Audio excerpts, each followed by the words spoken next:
श्री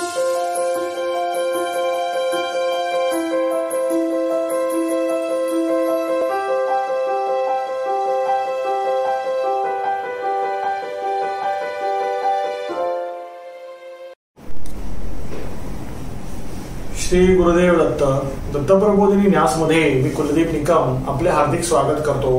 भगवती महाकालीच्या साधनेमध्ये अतिशय महत्त्वाच्या ज्या गोष्टी आहेत त्याच्यामध्ये 4 चरण भगवती महाकालीच्या साधनेमध्ये तुम्ही सर्वांनी लक्षात ठेवायला पाहिजे। ज्यांना समजा भगवतीची उपासना करायची आहे किंवा जे माता राणीची उपासना करतात किंवा आदिशक्तीची उपासना करतात तर त्यांच्यासाठी हा व्हिडिओ अतिशय महत्त्वाचा आहे।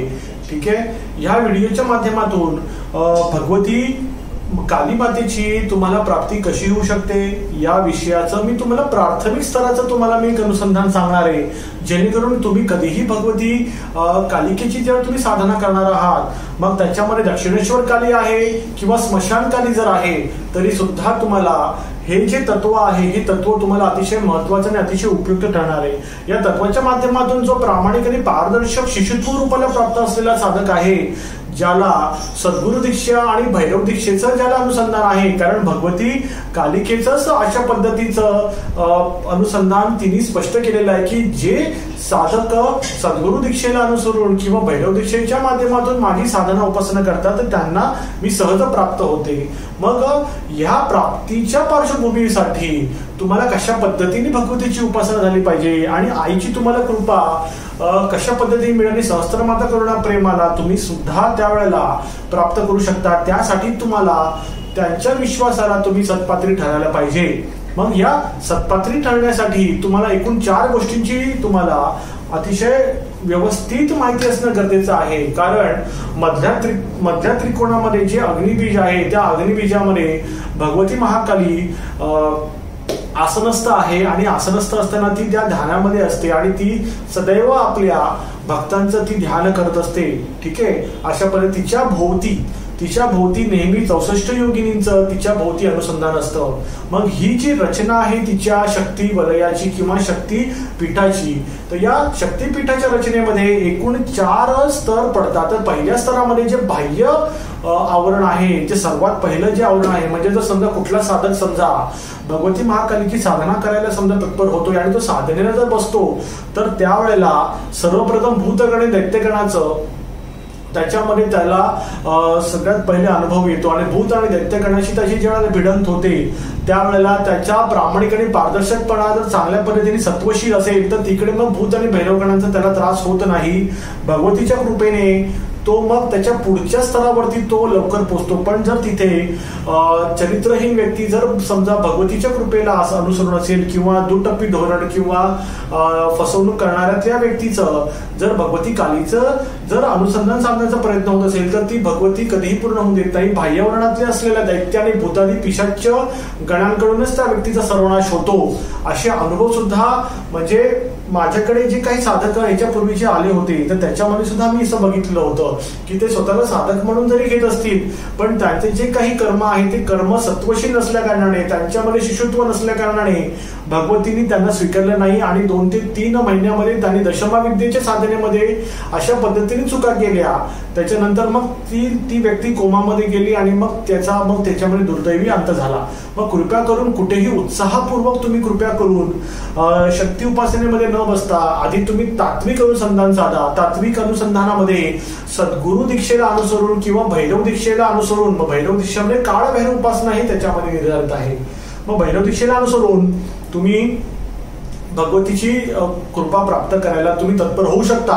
मग त्यासाठी बाह्यवर्णात्मक जो विषय आहे तो भूतादी दैत्य गणांचा आहे। तिथे जी भिडंत होते तिथेच पहिल्या चरित्रहीन लोकांचं, फसवणाऱ्या लोकांचं आणि तंत्रमार्गामध्ये चुका करणाऱ्या लोकांचा तिकडे ऱ्हास होतो आणि ते पुढच्या आवरणापर्यंत पोहोचत नाही।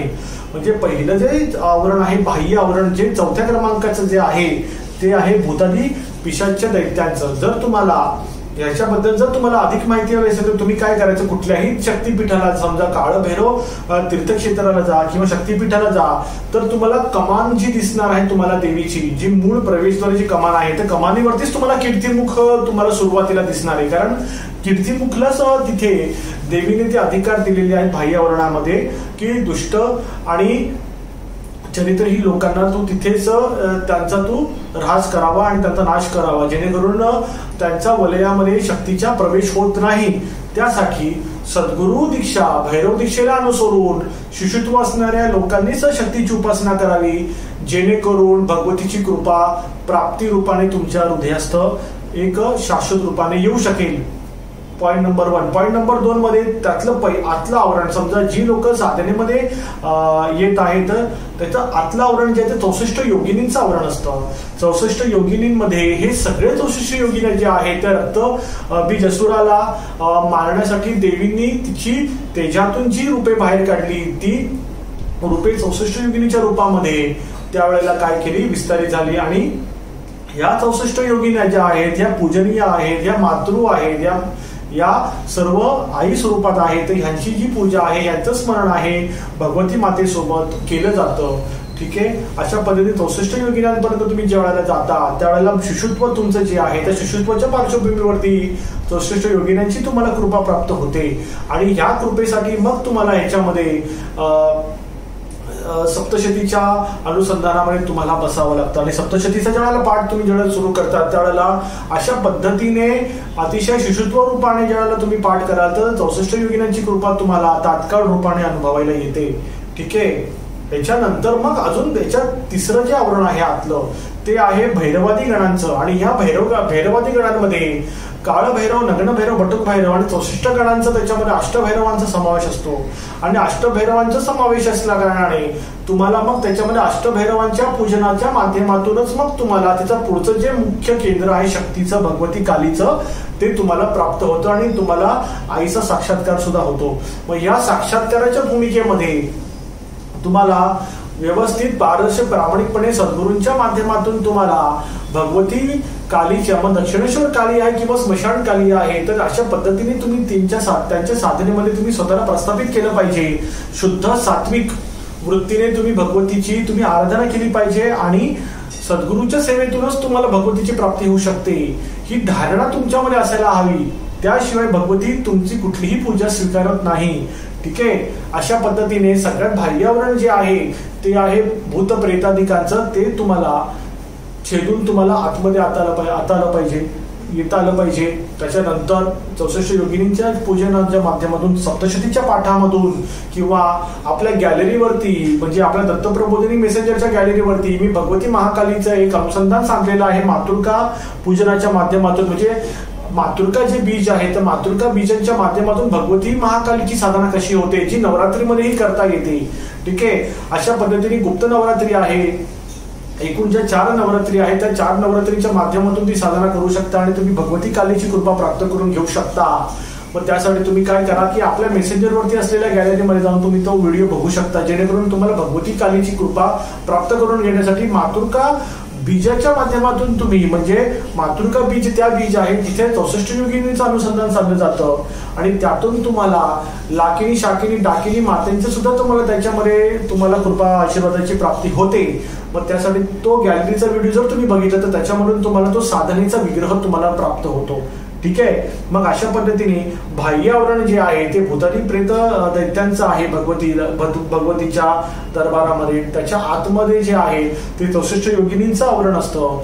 त्या ठिकाणी आपण शिशुत्वाने त्यांच्या पूजनेमध्ये आपण सहभागी झाले पाहिजे. त्याच्यानंतर मग आपल्या भैरव, अष्टभैरव आणि काळ भैरव सरकाराचं आवरण आहे. ठीक आहे. आणि मग त्याच्या केंद्रस्थानी जी आहे भगवती काली आहे. ठीक आहे. जी आपल्या सगळ्यांची आदिशक्ती, आपल्या सगळ्यांची आदिमाता आहे. ठीक आहे. जर हा व्हिडिओ जर तुम्हाला आवडला असेल तर तुम्ही लाईक करा. जर हा व्हिडिओ नाही आवडला डिसलाईक करा. हे प्राथमिक स्तराचं तुम्हाला मी भगवती कालीचं मी तुम्हाला अनुसंधान मी सांगितलेलं आहे. याच्यानंतर हळूहळू का होईना जसं तुम्हाला रुची वाटेल तसं मला कमेंट सेक्शन मध्ये तुम्ही कळवा.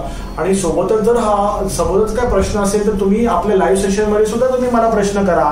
मी आध्यात्मिक अनुसंधानामध्ये सद्गुरु कृपेला अनुसरून तशा पद्धतीने भगवती कालीची सेवा होते. मी तुम्हाला त्याचं एक निरूपण स्पष्ट करीनच. ठीक आहे. श्री गुरुदेव दत्त.